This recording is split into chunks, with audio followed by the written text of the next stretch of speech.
Kalaulah Sabah dapat 40% hak, ini berarti Sabah boleh dapat 17 bilion RM satu tahun. Banyak 17 bilion RM satu tahun. Syukurlah kalau Sabah dapat, jadi kayalah Sabah. Memanglah negeri mengeluarkan minyak memang kaya.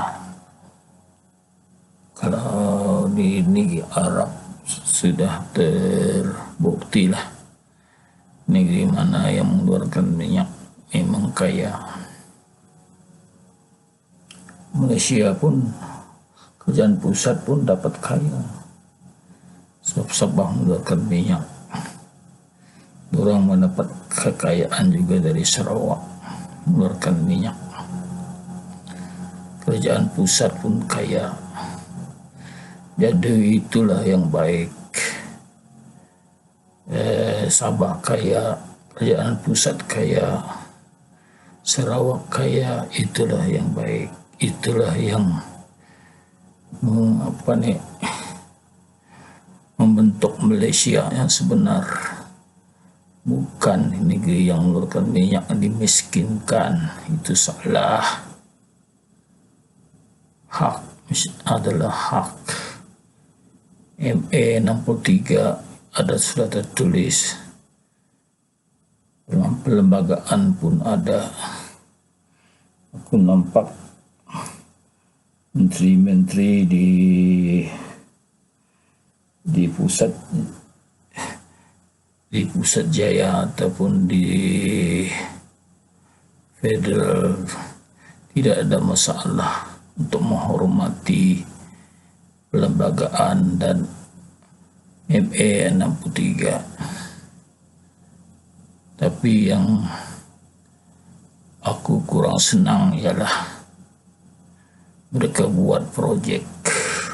Nah, ini termasuk projek duit yang kami berikan. Itu tidak bagus sebab mungkin setengah parti memperpolitikkan duit itu. Nah, duit kamu dari tangan kami dibagi, sokonglah kami. Itu yang tidak bagus. Duit hak itu adalah natural, tidak boleh dipolitikkan dan sebaik-baiknya diserahkan dengan duit. Dan Sabah akan membuat satu bank, seperti juga Sarawak sudah membuat bank baru-baru ini, Bank Sarawak, kira bank negara Sarawak. Jadi kalau Sarawak ada bank negara Sarawak, Sabah pun ada bank negara Sabah. Dan hendaklah duit hak ini dimasukkan dalam bank itu, jadi di bawah penjagaan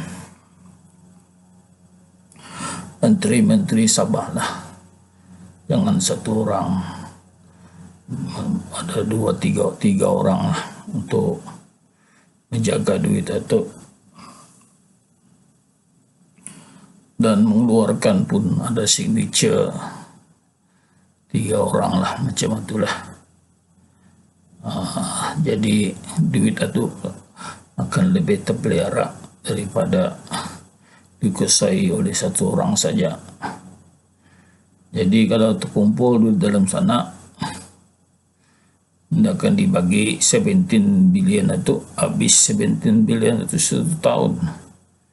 Mesti ada reserve lah, reserve 3 bilion ke reserve satu tahun disimpan. Jadi kalau ada kesuntukan boleh pakai reserve itu. Ataupun untuk emergency ke apakah. Macam itulah. Itu biasalah orang buat reserve itu mesti ada. Ya tak bagusnya duit itu dah ada. Bukan yang buat projek. Kalau buat projek mana ada reserve tu. Jadi Sabah yang menyimpan reserve itu. dan setiap tahun dia bertambah reserve negara tu mesti ada dalam Sabah. Fikir Sarawak pun buat macam itu. Sarawak lagi masa ni aktif, very aktif. Diorang pergi ke Singapura akan membuat kabel bawah tanah, kabel bawah air dari Sarawak. Singapura akan invest membuat solar power. Masalah solar power tu dibuat di Sarawak. Dulu plan Singapura membuat di Australia, tapi Australia tu jauh. Diorang tukar untuk membuat ke Sarawak. So satu kemajuan ekonomi di Sarawak lah. Tu solar panel business mengantar electricity ke Singapura, investment Singapura lah. So ini terjadi lepas Sarawak aktif. Sudah Sarawak ada duit, jadi aktif dorang masa ni. Dorang ada bank, simpan dorang punya duit, jadi aktif dalam bisnes. Dorang pergi ke UK untuk train dorang punya orang pejabat awam untuk belajar ekonomi di satu universiti di UK. Dorang membuat memorandum of understanding untuk train orang Sarawak dalam bidang ekonomi, dan tahun depan dorang akan percuma belajar di universiti bagi rakyat Sarawak. Bayangkan dulu sama sekarang, percuma belajar di universiti untuk rakyat Sarawak. Sekejap saya kemajuan itu datang mendadak. Apalagi dorang buat ini, dorang dengan melawat Korea Selatan kan membuat chips plan, chips untuk komputer itu satu hari akan dibuat di Sarawak.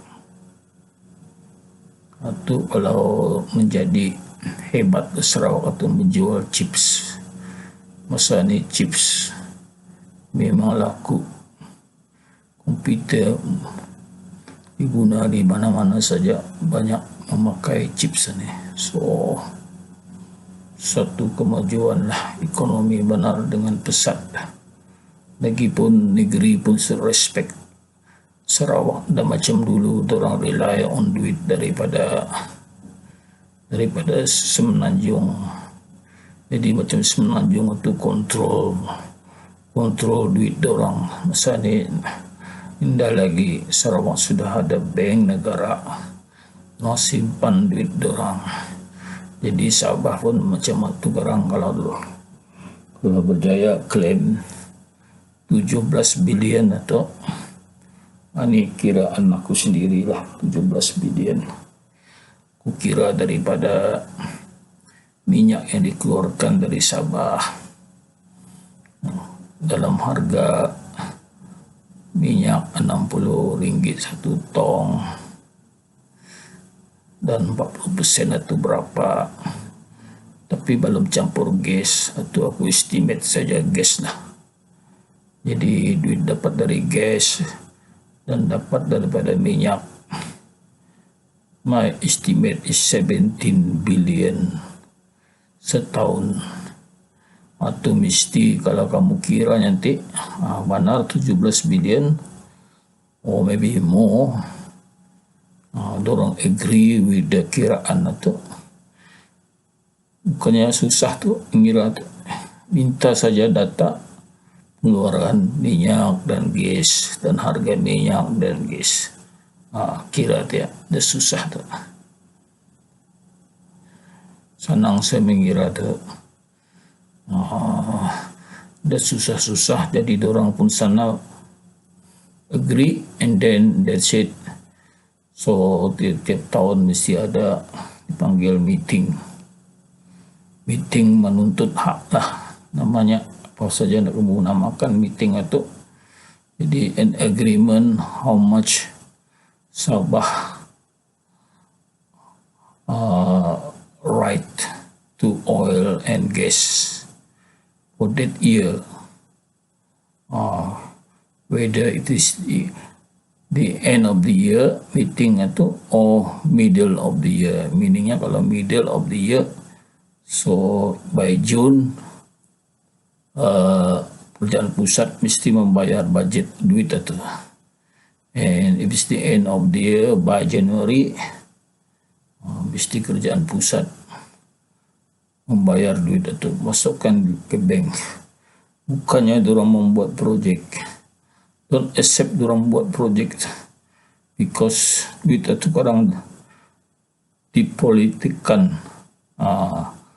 Lagipun keliru berapa dorang membagiannya, very difficult. Yang senang duit itulah masukkan dalam bank Sabah. Nah, Sabah sendiri mengendalikan apa projek mau dibuat. Memang kalau macam itu disamakan dengan Sarawak cara itu, memang investment dari luar pun datang sebab dorang confident sudah Sabah ni kaya macam tu. Macam di Sarawak tu sudah confident negeri luar Sarawak tu kaya, jadi dorang boleh negeri kaya yang lain itu mau berbisnes. Singapura negeri kaya mau berbisnes dengan Sarawak. Korea negeri kaya mau berbisnes dengan Sarawak. Semua tujuan orang Sabah. Negeri lain itu pun attract untuk berbisnes dengan Sabah. Jadi sama-samalah maju. Sarawak maju, Sabah maju, dan kerajaan pusat pun ada duit juga daripada minyak. Bukan dorang dah dapat, dorang dapat 60%. Tinggi lagi tu daripada Sabah. Dorang dapat 60% tu. Kalau hak Sabah 40%, dorang 60%. Tapi dorang 60% itu berbelanja untuk mengendalikan operate itulah. Ada operating cost, dorang ada capital cost, but in the end dorang tu pun dapat duit daripada Petronas 60% itu, dan juga dorang dapat cukai juga. Hasil minyak itu dicukai juga oleh kerajaan pusat. Tapi cukai itu indah mengacau duit 40% itu, atau sudah jadi hak royalty untuk Sabah. Okeylah, mudah-mudahan berjaya sekarang dalam 40% itu, dan mudah-mudahan semuanya berjalan lancar, dan pertahankan apa yang beritahu untuk dapatkan duit ikut macam gaya Sarawak tu. Buka bank, insyaAllah Sabah akan maju dan dapat cita-cita kaya dalam Malaysia. Sarawak pun kaya dalam Malaysia. Lebih senang daripada merdeka tu, lebih senang kaya dalam Malaysia. Apa yang ku dengar daripada Abang Jo cakap lah, merdeka tu payahnya, tapi kaya dalam Malaysia tu senang. Carilah jalan senang lah. Dia pun beritahu di Jerman ataupun Federated State tu nya, Jerman tu. Jadi ada masalah. Federated State ni ada masalah. Tapi yang masalah ni kalau tidak keadilan itu yang ada masalah. Tapi kalau sudah kamu tuntut, dapat dituntut masuk dalam perlembagaan, ikut saja, jadi tidak ada masalah. Itu saja, terima kasih.